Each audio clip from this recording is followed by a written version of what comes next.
She's just the party all day, night, and all of the next day. And she's, make friends with every pony and be the most friendly person you can find. Well, maybe not the most friendly, but, make friends with every pony.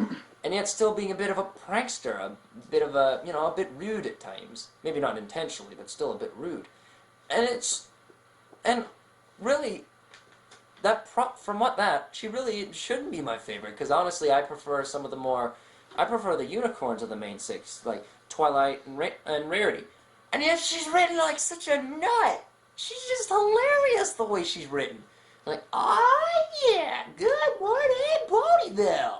Just this crazy party goer. She's voice turned hillbilly. It's just, yeah.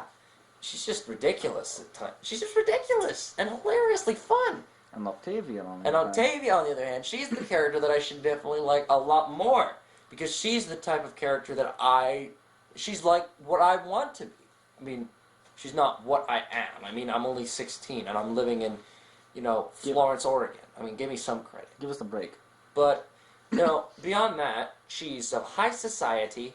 She's of refined mannerisms, hangs with the cream of the crop elite, and seems basically to only function in Canterlot, because all we've seen of her was at the Galloping Gala and the Canterlot Garden Party, the two apparently the biggest get-togethers in Equestria.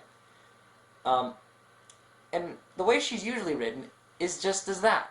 She's refined, she's refined, she's intelligent, she's posh, very, very posh, and she's just, she's a very, what else can you say other than she's a social elite? Yeah, she's the social elite. I just love those characters so much. But then, how does that work out? How in the hell do those two get together? I mean, they're complete opposites. All I see it as being, they're close enough, but they're different enough that it can work. They both like music, so there's a basis for conversation.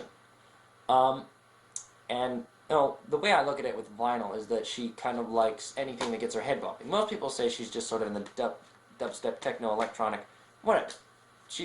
To me, she's just, rock and roll, metal, rock metal, like Run DMC or something, and then techno, dubstep, and electronic. All stuff you like. Yeah, all the stuff I like. Maybe this is making a little bit more sense as time goes by. But, and then I imagine Octavia just being a connoisseur of all things good music. So I imagine she would while she would prefer to hang around in the Beethoven, the Johann Bach, those sort of, classical musicians, I wouldn't imagine that she'd have any issue with, like, listening to some classic Pink Floyd or something, assuming, they have an equivalent there.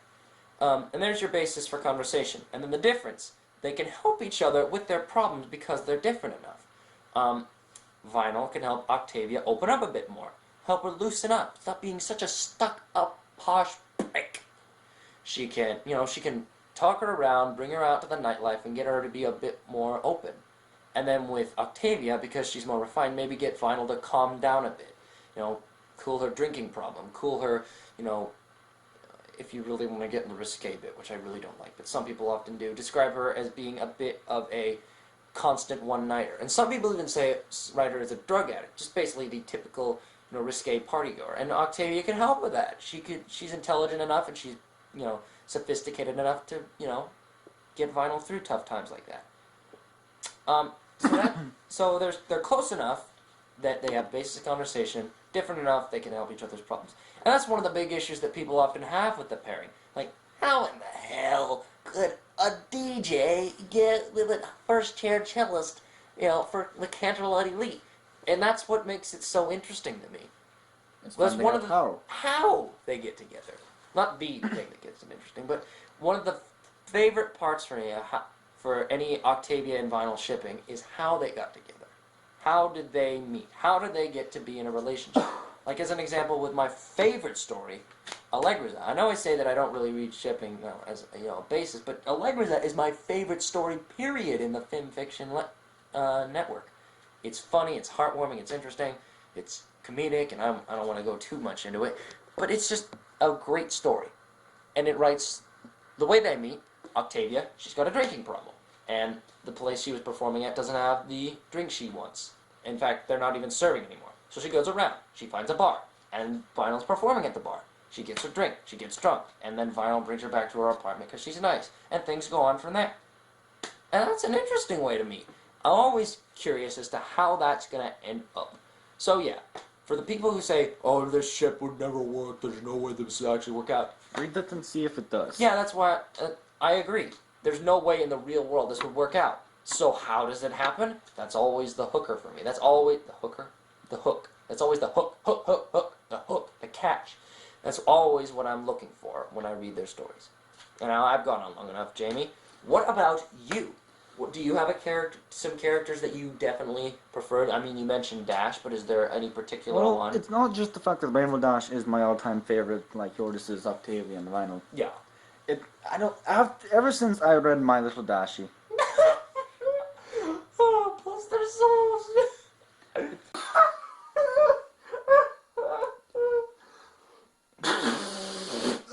Ever since that story, Bless their souls. Ever since that story, Rainbow Dash stories have always just been something I've been just really interested in reading as anything Rainbow Dash related. It's just kind of weird like that. I have no idea why, but you know, for me, shipping partners that I think work out the best are Rainbow Dash and Twilight. Just because of the fact that they are like, for him, like Vinyl and Octavia, they're such different. Twilight's a shut-in, bookworm who's socially awkward. Rainbow Dash is an outgoing tomboy athlete. How do they work has always been the catch for me. It's the same with him. It's the catch of how does it work? How does everything play out? How does it end? Yeah. It's just, and I don't have to go into detail like he did about the characters because we they're written like the know show. them. They're written like they already are. Lauren Faust is already doing that for us. Yes, so we don't need to do it again. Yeah, you lazy fucker. Huh. But again, it's just the reason is really hard to explain. It's just something that I've seen, liked, and will continue to like, and will just be something, a little pet peeve of mine. Or not pet peeve, I think. A pet peeve. Well, not pet peeve, that's the thing you don't like. Yeah, I don't know why I said that. A strange addiction, perhaps. I wouldn't say strange addiction, I'd say just something an interest, perhaps. An interest, that'll work. So how about dislikes? What do you dislike? Well, there really is. You can probably guess. I'm gonna get a little bit. I'm gonna get a little. Get loud. Here. I'm gonna get a little loud here. So okay, let's give them 2 seconds to get earplugs. Okay, go ahead. Okay, good. All right. Well, it's the stuff that should be kept behind locked doors. If you cannot already see where this is going, you should just. You should probably leave. You should get. I'm talking, of course, about the more risque aspects of a romantic relationship. Now, much like with many other things, like say grimdark, blood and gore, I don't typically like to hear it. Typically, I don't really enjoy seeing that sort of stuff. But if it's written well, and if it's significant to the story, a good story, mind you, if it's significant enough to the story that, it's an important part, then I can let it slide. But the fact of the matter is, I am fine with lesbian shipping. I have no problem with homosexuality. If you're a girl and you like girls, you're a guy you like guys, more power to you. Just, do your thing. But if you're going to write a story about Twilight and Rainbow Dash going in the bedroom and being no! Just stop it! Just no! Come on! This is revolting! It's a children's TV show. It's ridiculous that this should even be happening.